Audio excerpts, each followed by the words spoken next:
Hi, everybody. Welcome to GW Center for Integrative Medicine. I'm your co-host, Dr. Kogan, Chief Medical Officer, Associate Professor of Medicine here at GW. So today's topic is microplastics. Many of you probably have seen this article that was recently published in Nature Medicine in February 2025. It's titled Bioaccumulation of Microplastics in Descendant Human Brains. So I'm going to go ahead and share my screen and show you the article, and we're going to talk about it. So, we of course know that at the present time, there's a quite significant accumulation of microplastics everywhere around us. And of course, it's not a surprise that we accumulate microplastic in our system.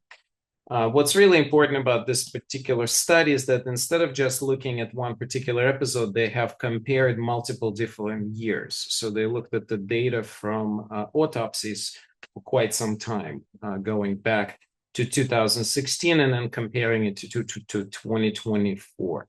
Now, this is obviously a top journal. Nature Medicine is, we would consider this a tier 1 level journals.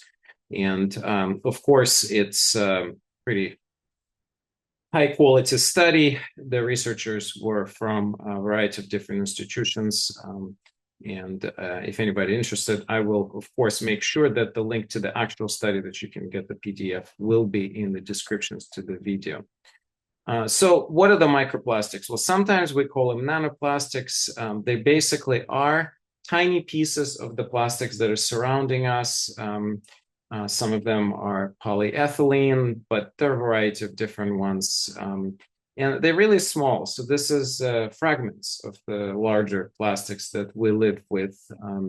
And of course, there's been a lot of concern when we eat from plastic containers, especially when we heat food in plastic containers, when we drink from plastic containers, that some of the plastics ends up in our system. Actually, very, very concerning example I'll mention, which I think everybody should eliminate for sure, in addition to obviously you minimizing plastics. When you're buying those tea bags, make sure that they're paper, because there are lots of tea bags where the tea comes in plastic. And that one is known for sure to leak into the tea. There's been actually several studies prior to this one demonstrating that. Unfortunately, I don't know why the industry is still using this method, but it should be completely eliminated by now. Anyway, let's go back to this study.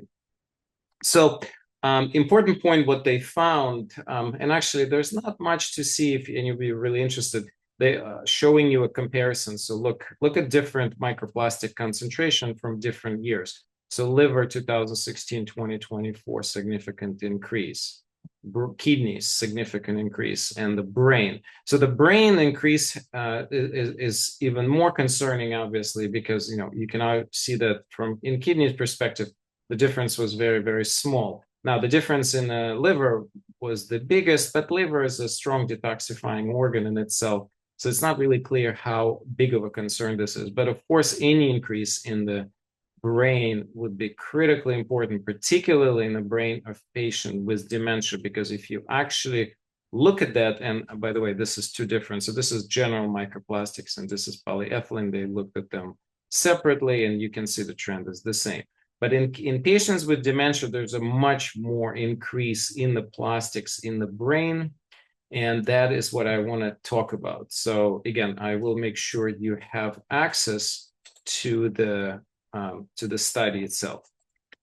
So what are we really looking at here in terms of the link between dementia and microplastics? Well, can the microplastics directly cause dementia? Well, we don't know. This is not a causative study. This is what's called an association.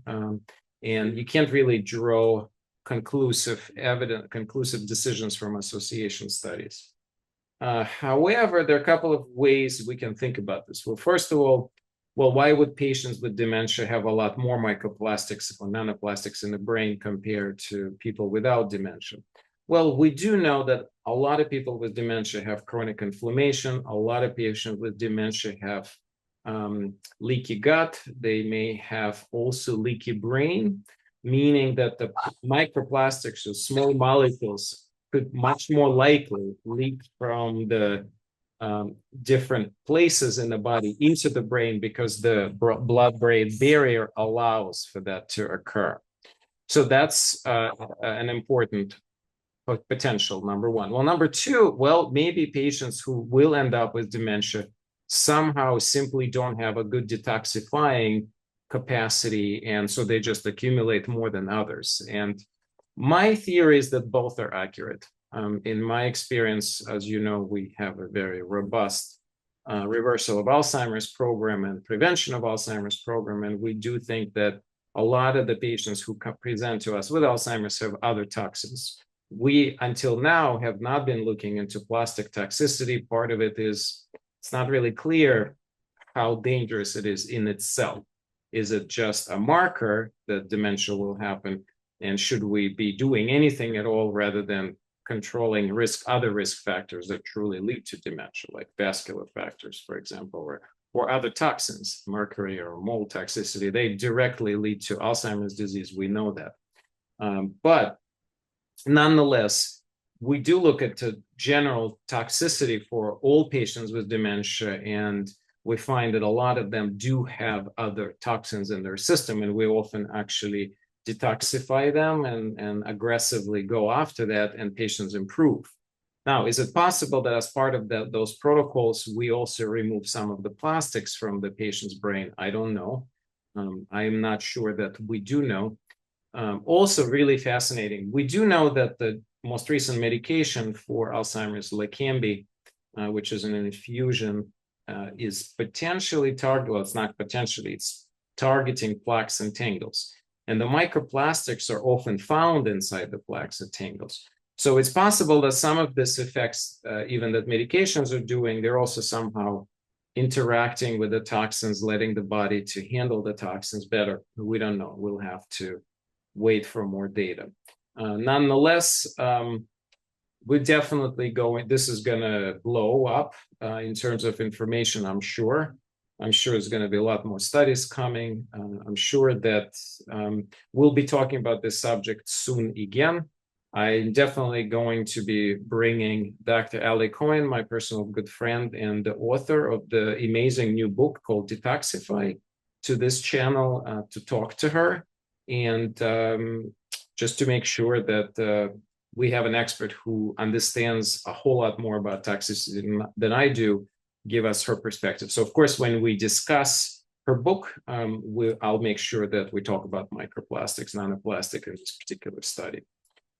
Hopefully this was helpful. Stay tuned for more. Again, as I mentioned, we'll be improving our frequency of the videos. I've been a little bit out due to various factors, but we're coming back to more regular videos. And of course, if you have particular subjects you want to see, please do put in the comments, or just message me, and I'll make sure we'll take that into consideration and maybe even present something you're really interested in.